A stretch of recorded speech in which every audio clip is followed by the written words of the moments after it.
En klagend was haar toon, hij is mijn zoon, hij is mijn zoon.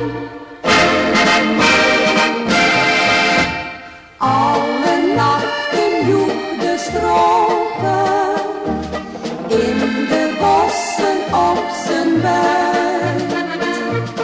En hij kroop er en hij sloop er, net als een schim de struiken uit.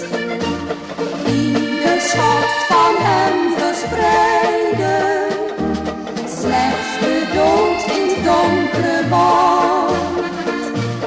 Hoeveel ook een dier moest lijden, dat niet besproken wordt.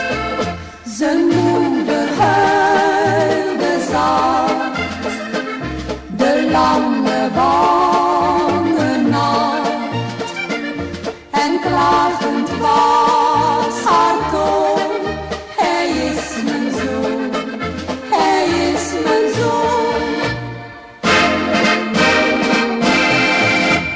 Maar de jacht op Ziemer loerde, snapte hem op heterdaad. Toen hij naar het gevangen voerde, liet huilend moedertje op straat.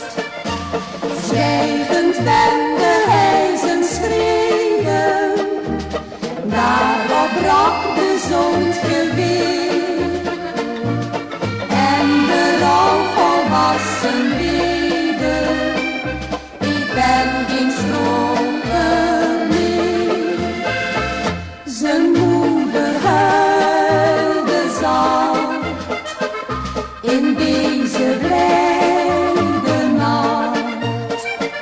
En dankbaar was haar toon, hij is mijn zoon.